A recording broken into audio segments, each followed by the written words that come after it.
청취자분 안녕하세요. 오늘은 요한계시록 6장 그 발췌 자료를 보면서 말탄자에 대해 좀 깊이 파고 들어볼까 합니다. 네, 반갑습니다. 이 자료는 그냥 뭐 종말의 무서운 모습만 보여주는 게 아니라 그 배경, 또 당시 성도들에게 어떤 메시지를 주려 했는지 그걸 파악하는 게 중요할 것 같아요. 맞습니다. 특히 그 시대적 배경, AD 90년대 로마 도미티아누스 황제 때 박해가 아주 심했거든요.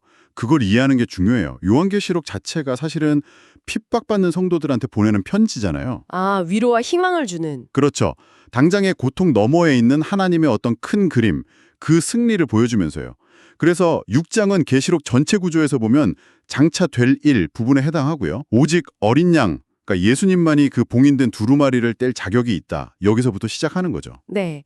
그 어린 양이 이제 첫 번째 인을 딱 떼니까 흰말이 나타나죠. 탄자는 활을 가졌고 면류관, 이게 스테파노스라고 하던데 승리자의 관이죠. 그걸 쓰고 이기고 또 이기려고 막 나아간다고 되어 있어요. 근데 보통 흰색은 좋은 의미 아닌가요? 해석이 좀 다르더라고요. 예리하게 보셨네요. 그래서 이걸 무조건 그리스도다 이렇게 보기엔 좀 어려워요. 아, 그래요? 네, 왜냐하면 요한계시록 19장에 보면 그리스도가 쓰신 관은 디아데마거든요. 왕의 권위를 상징하는. 근데 여기 6장에 나오는 건 스테파노스, 전쟁 영웅 같은 사람에게 주는 승리의 관이에요. 아하, 종류가 다르군요. 결정적으로 이기고 또 이기려 한다는 이 표현, 이게 좀 끝없는 정복력, 탐욕을 보여주는 것 같거든요. 만족을 모르는 거죠. 당시 로마 제국처럼요. 끝없는 야매망? 네. 오늘날 세상에도 보면 끊임없이 더 가지려는 그런 모습들 있잖아요. 그거랑 좀 겹쳐 보입니다. 그 탐욕이 결국 어디로 갈지는 뭐 명확해 보이는데 이게 바로 두 번째 인하고 연결되는 거겠죠? 붉은 말. 네, 맞아요. 두 번째 인을 떼니까 붉은 말이 나오고 탄자는 땅에서 화평을 그냥 없애버려요. 사람들이 막 서로 죽이게 만들고 큰 칼을 받죠. 첫 번째 그 정복욕의 결과네요, 결국. 그렇죠. 첫 기수의 탐욕, 그 정복욕이 반드시 전쟁, 갈등, 폭력, 뭐 사회적인 무질서 이런 걸로 이어진다는 걸 상징하는 거죠. 개인 간의 다툼에서 시작해서 집단으로 또 국가 간의 전쟁으로 이렇게 확산되는 모습입니다. 자, 그럼 정복욕이 전쟁을 불렀고 그 다음은 뭔가요?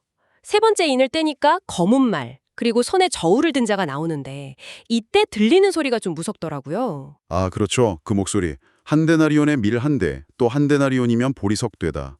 그런데 감람류와 포도주는 해치지 말라. 이게 무슨 말이냐면요. 네. 데나리온이 노동자 하루 품삯이거든요. 근데 그걸로 밀 한 대, 아주 기본적인 식량이죠. 아니면 질라진 보리 석 대, 딱 하루 먹을 것만 겨우 살 수 있다는 거예요. 와, 하루 벌어 하루 먹기도 힘든. 네, 극심한 기근, 그리고 뭐 물가는 엄청나게 오른 거죠. 살인적인 인플레이션. 그런데 감람류나 포도주, 이건 당시 부유층들이 쓰던 건데 이건 해치지 말라. 이게 좀 의미심장해요. 극소수만 누리는 사치품이 됐거나 아니면 그 불평등 자체는 건드리지 말라는 뜻일 수도 있고요. 아, 단순한 식량 부족 문제가 아니라 구조적인 불평등? 그렇죠. 탐욕 때문에 부가 한쪽으로 쏠리고 그래서 생기는 경제 파탄. 이걸 보여주는 겁니다. 뭐 오늘날 빈부격차 심화되는 거나 식량 위기 문제 있잖아요. UN 보고서 보면 2025년에 기아 인구가 6억 7천만 명 될 거라고 하던데 이런 거랑 연결해서 생각해 볼 수 있죠. 네 번째는 더 직접적으로 와닿는 것 같아요. 청황색말, 이게 시체 썩는 색깔이라고 하던데요. 그 위에 탄자 이름이 사망, 그리고 음부, 지옥이 그 뒤를 따른다고요? 네, 이 마지막 기수는 앞선 재앙들을 다 합쳐놓은 것 같아요. 땅의 4분의 1을 다스릴 권세를 받아서 검, 즉 전쟁이죠. 흉년, 기근, 그리고 사망. 이게 헬라어 원어로는 타나토스인데 여기 문맥상으로는 그냥 죽음이라기보다 전염병, 온역으로 보는 게 더 자연스러워요. 아, 전염병? 네, 그리고 땅의 짐승들, 이런 것들로 사람들을 죽이는 거죠. 땅의 4분의 1이면 지금 인류로 치면 거의 20억 명, 어마어마한 규모의 죽음을 예고하는 겁니다. 정말 끔찍하네요. 뭐 로마 시대 천연두나 중세 흑사병, 스페인 독감, 우리가 겪었던 코로나까지 역사가 이걸 보여주는 것 같기도 하고요. 그렇죠. 대환란이 진짜 멀지 않았구나, 뭐 이런 걸 보여주는 명백한 징조라고 할 수 있겠죠.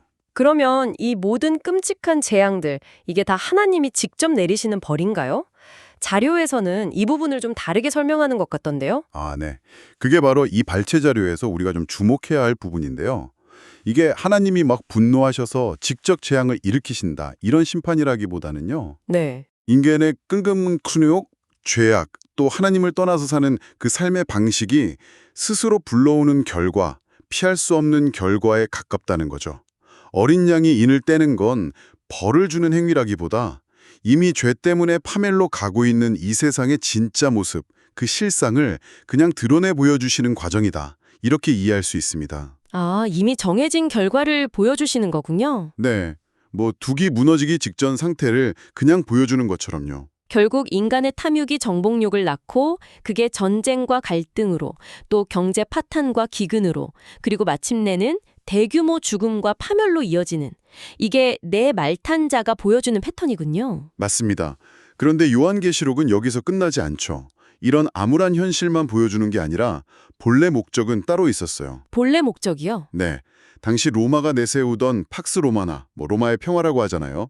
그런 일시적이고 불안정한 세상의 평화에 소망 두지 말라는 거였죠. 박해받는 성도들에게 변하지 않는 하늘의 소망, 하나님의 궁극적인 통치와 승리를 보여주면서 위로하고 용기를 주려고 했던 겁니다. 그렇군요. 오늘 우리가 살펴본 이 네 가지 패턴, 탐욕에서 시작된 정복욕, 그로 인한 갈등과 전쟁, 불평등과 경제 파탄, 그리고 결국 죽음이라는 재앙.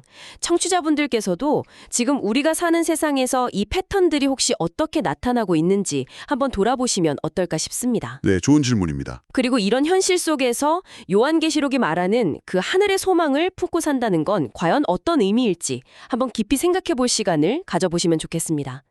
계시록 마지막에 보면 이 예언의 말씀을 임봉하지 말라고 하잖아요. 외면하지 말고 직시하면서 우리 각자의 자리에서 믿음의 길을 어떻게 걸어갈지 고민해 볼 필요가 있겠습니다.